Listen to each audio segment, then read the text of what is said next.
జగన్మోహన్ రెడ్డి గారు ముఖ్యమంత్రిగా ఉన్నటువంటి సమయంలో నిరుపేదలైనటువంటి ఎస్సీ ఎస్టీ బీసీ బిడ్డలు వైద్య విద్యని అందిపుచ్చుకోవాలి, వాళ్ళు డాక్టర్లుగా ఈ సమాజంలో సేవలు అందించాలి, దానితో పాటు పేదలకు మెరుగైనటువంటి వైద్యం అందించాలనేటువంటి లక్ష్యంతో 17 మెడికల్ కళాశాలను ఏర్పాటు చేయడం జరిగింది. 7 మెడికల్ కళాశాలలు పూర్తయ్యాయి, 5 మెడికల్ కళాశాలల్లో అడ్మిషన్స్ కూడా అయ్యాయి.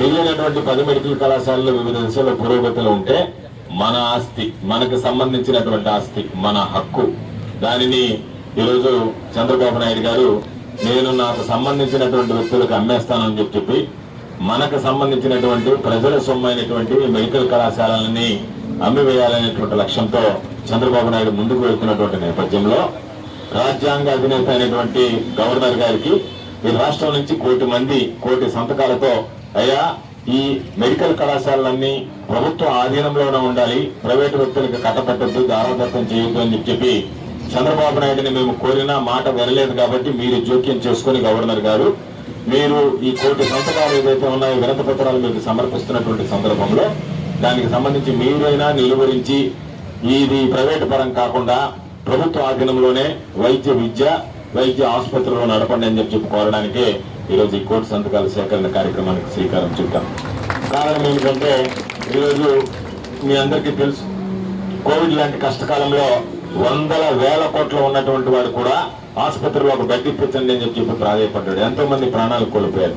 అందుకనే జగన్మోహన్ రెడ్డి గారు ముఖ్యమంత్రిగా ఆలోచన చేసి ఏ జిల్లాలో అయితే ప్రభుత్వ వైద్యశాల లేదో ఆ జిల్లాలో ప్రభుత్వ వైద్యశాల పెడితే పిల్లలు చదువుకోవడంతో పాటు దానికి అనుబంధంగా సూపర్ స్పెషాలిటీ హాస్పిటల్ ఉంటుంది. కాబట్టి అటు పేదలకు వైద్య విద్య, పేదలకు వైద్యం 2 అందించేటువంటి అవకాశం వెసులుబాటు కలుగుతుందని 17 జిల్లాలలో ప్రభుత్వ ఆధీనంలో మెడికల్ కళాశాలలు లేవు కాబట్టి, మెడికల్ ఆసుపత్రులు లేవు కాబట్టి గవర్నమెంట్ జనరల్ హాస్పిటల్ దానికోసరంగా ఈరోజు ఈ 17 మెడికల్ కళాశాలలకు సంబంధించి ఏర్పాటు చేశాడు.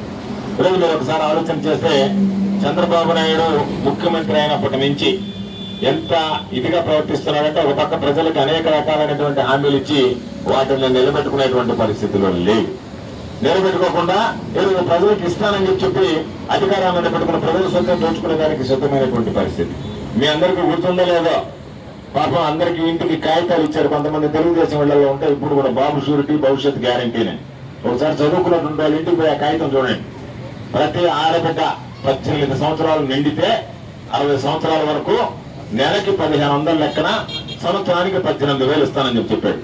ఇక్కడ వచ్చినటువంటి ఆడబిడ్డల్లో ఏ ఒక్క ఆడబిడ్డకైనా ₹1 2 సంవత్సరాల్లో వేసాడో ఒక్కసారి గుర్తు తీసుకోండి.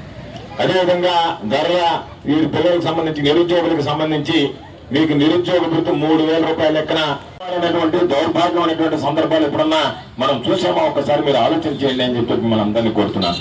కాబట్టి ఈ రోజు ఎక్కడ పట్టినా సరే దోపిడీ తప్ప, దొంగతనం తప్ప, అటువంటి హంతకులు దొంగలు తప్ప చంద్రమోహన్ రెడ్డి చుట్టూ నీతి నిజాయితీ ఉండేటువంటి ఒక్కడు కూడా కనిపించదు.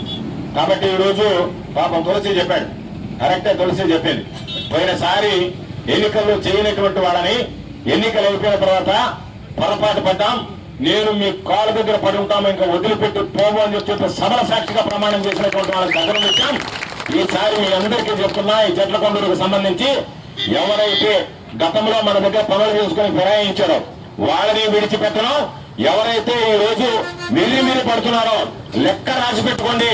ఆ లెక్క ఒక్కొక్కరిని సరిచేసేటువంటి బాధ్యత నాది అని చెప్పి మీ అందరికీ తెలియజేస్తున్నాను. ఎవరి దగ్గర అధికారం ఉంటే వాడి చంక నాక తప్పనేటువంటి వ్యక్తుల పట్ల అప్రమత్తంగా ఉండండి. ఎవరు అధికారం ఇస్తే వాళ్ళ దగ్గర ఉంటాం, ఎవరు అధికారం ఉంటే వాళ్ళతో పాటు ఉంటాం. అధికారం లేకపోతే మీ దగ్గర ఉన్నాం, అధికారం ఉన్న వాళ్ళ దగ్గరికి వెళ్ళిపోతాం అనేటువంటి వాళ్ళ పట్ల అప్రమత్తంగా ఉండండి. ఈ రోజు మమ్మల్ని మోసం చేసినటువంటి వాళ్ళకి మిమ్మల్ని మోసం చేయడం రేపు ఒక లెక్క కాదనేటువంటి విషయాన్ని మీరు అందరూ దృష్టిలో పెట్టుకోండి అని చెప్పి సందర్భంగా తెలియజేస్తున్నాం. కాబట్టి ఎవరిని కూడా ఉపేక్షించాం. గతంలో అనుకున్నాం అందరూ కలిసి వస్తే గ్రామాలు బాగుపడతాయి, గ్రామాలు సమగ్రంగా సంపూర్ణంగా ఉంటాయని చెప్పి అనుకున్న పొరపాటు చేశాం.